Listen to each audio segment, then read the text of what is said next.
Jadi petang ini saya nak kongsi di kampung saya. Sini nak. Saya orang Semelai, nama saya Bob Manolan, daripada Beren, Negeri Pahang.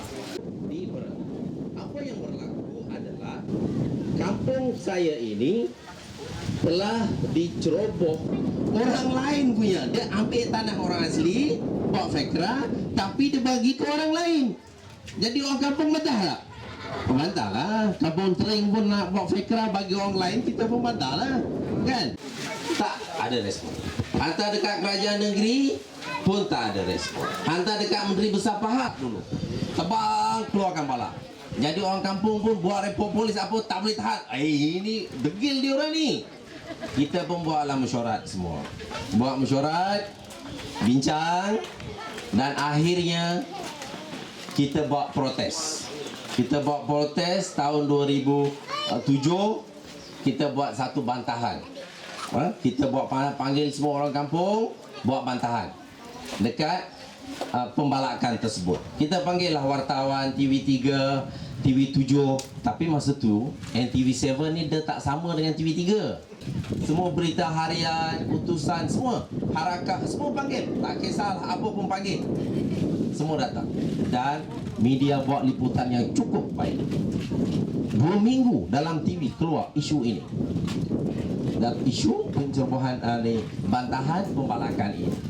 Dan apabila kita bantah, pembalak betul berhenti. Tetapi projek Felka tetap diteruskan juga. Degil Adnan Yaakob ni. Dia Menteri Besar. Dia cakap apa? Dia kata ini tanah dah lulus untuk buat fakra, kita tak boleh batalkan. Dan juga dia cakap ini, dia kata itu tanah orang asli. Orang asli Semelai lah tu. Dia kata kalau itu mengaku tanah orang asli, saya pun boleh mengaku itu tanah orang Melayu. Saya pun orang Melayu di Pahang sudah lama. Dia cakap, oh main-main dia. Menteri Besar katakan kita ni apalah. Tapi dia silap orang lah. Lepas tu dia tetap nak teruskan juga. Nak teruskan. Kita pun buat bincang, buat bantahan, bantahan balak ini. Dan akhirnya apabila dah Menteri Besar kata akan diteruskan juga, kita bincang lagi sekali dengan ahli parlimen Datuk Seri Datuk Seri Ismail Sabri. Menteri sekarang ni, menteri. Kenal kan? Kenal Ismail Sabri. Ini ahli parlimen Beren ni, tempat saya. Tapi saya tak undi dia lah. Lepas tu kita bincang juga dengan wakil rakyat, dengan jangkauan semua.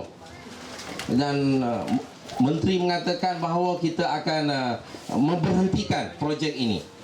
Kita buat mesyuarat semua. Bila peguam tanya, Datuk pernah tengok tak ini? Saya tak pernah tengok ni. Ini polisi tahun 1960, polisi untuk orang asli. Itu pengarah Jakwa. Pelik tak? Macam itu.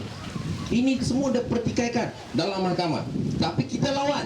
Tetapi di dalam mahkamah, batin ni sebagai saksi, nama-nama sungai semua orang Semelai yang bagi nama tu. Jadi hakim pun dengar. Dan yang paling best ya, hakim ni pergi kampung saya nak tengok kawasan mana kawasan yang pertikaikan. Hakim turun padang kau. Pun lama naik bot pun lalu Sungai Bera. Hakim ni Datuk main-main ya. Semua ikut tengok. Tengok, tengok ini kubur lama, okey, ini sepadan dia, okey, ini sungai dia sebut. Semua tunjuk. Dengan peguam kerajaan sekali lah ikut. Itu. Tetapi itu yang saya nak kongsi petang ini, tentang bagaimana ketua pengarah di dalam mahkamah yang sejam setengah yang telah digosok habis oleh peguam kita sampai dia pun babak. Betul. Kalau tengok mungkin terkencing tu. Dalam mahkamah ada video dia, video penuh dia. Ini dalam mahkamah. Dan akhirnya kita menang. Itu satu. Jadi apabila kes ini menang, keputusan hakim ini yang paling best. Keputusan hakim dalam judgement dia, dalam ringkasan penghakiman. Hakim ni bila dia nak bagi menang mesti dia sebut kenapa menang, betul tak? Mesti ada alasan dia, takkan orang asli menang. Tak, dia menang, dia sebut kenapa orang asli itu menang. Dia sebut, hakim mahkamah sebut ni, dia kata orang asli Semelai ini adalah orang yang terawal tinggal di Bera. Bayangkan di Bera, bukan di Kampung Bukit saja, di Bera, yang terawal sebelum orang lain tinggal di Bera ini. Nah, ini hakim cakap daripada bukti-bukti yang telah diberi kepada mahkamah. Dan hakim memang tidak ada siapa sangka lagi. Memang orang asal ini, orang asli ini adalah orang yang terawal tinggal di Bera. Lepas itu dia kata, fakra yang telah diluluskan oleh kerajaan negeri itu terbatal otomatik. Kenapa? Mahkamah iktiraf, fakra ke batal terus. Dia kata terbatal otomatik. Sebab dalam kes mahkamah ini, pihak kerajaan mengatakan itu adalah reserve Melayu, bukan reserve orang asli, reserve Melayu. Maka pihak kerajaan lawan reserve Melayu ini. Dia siap tunjuk di reserve tahun 1923 sebagai reserve Melayu. Tetapi dalam mahkamah mengatakan bahawa reserve Melayu itu terbatal otomatik. Sebab reserve orang asli itu mengatasi, kena beringat mengatasi segala reserve yang ada. Reserve orang asli, reserve hutan, reserve Mergas Tua terbatal. Reserve Taman Negara terbatal semua sekali. Even reserve Melayu pun terbatal sama sekali. Reserve orang asli itu, tanah adat orang asli mengatasi reserve lain. Tengok, itu kekuatannya. Dan 2000 hektar lebih ini, mahkamah mengatakan kerajaan negeri mesti mereservekan tanah tersebut dalam masa 1 tahun. Maksudnya daripada 19 Disember 2012, 19 Disember 2013 tahun ini, kerajaan negeri wajib kena reservekan tanah tersebut.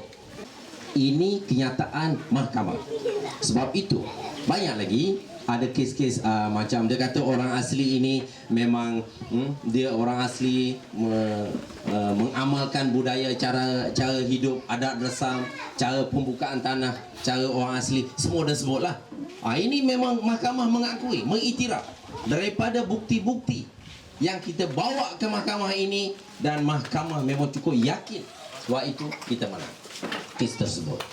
Sebab itu walaupun ada setengah daripada kita yang dia terlalu tak yakin dengan apa yang kita buat, sebenarnya kita silap. Walaupun tanah kita ini tidak ada grant, setengah mungkin tak di reserve, tapi kawasan itu memang kita dah tinggal lama di situ, kita tak perlu takut. Sebab kita boleh lawan. Sebab seperti yang Saudara Bahtoni beritahu tadi, apa-apa keputusan mahkamah itu adalah undang-undang. Dan yang terbaru adalah kes di Bukero ini, di Bera ini, dan kita menang. Dan mereka nak buat rayuan, mahkamah rayuan pula. Aduh, sepatutnya jangan merayu lah. Ini je aku nak merayu, kata tolong orang asli. Sepatutnya bila kita menang ni tak perlulah nak merayu. Ini dia nak merayu lagi. Tetapi yakinlah kita menang. Dia merayu lah macam mana pun kita menang juga. Macam di Selangor, kes Agung Tasih menang, merayu, mahkamah rayuan pun kalah juga, rayuan ditolak. Masuk mahkamah persekutuan, pilihan raya, BN tumbang. Bapak ya. Lepas itu ditarik balik.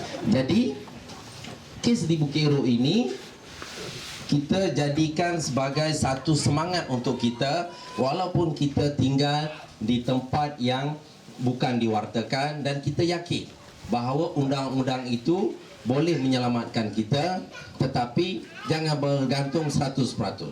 Yang pentingnya apa kita perlu buat untuk menjaga kita punya kampung halaman kita. Jadi akhir sekali, saya nak beritahu di sini, sebelum apa-apa kes pencerobohan di kampung orang asli, kebanyakannya orang asli ini bila dah ceroboh, bulldozer dah masuk, dah tolak balak, dah keluar ni, baru dia bantah. Tak boleh. Sebelum pencerobohan itu berlaku, kita kena bantah dulu. Sebelum dia tolak, kita kena bantah. Jangan dah tolak. Bila dah tolak, maklumlah kontraktor ni dia bisnes. Kita kena ingat, dia bisnes ni duit dia dah keluar. Minyak bulldozer dia, pekerja semua kena bayar. Maklum, jadi susah nak diberhentikan projek tersebut. Sebab itu, minum kejap.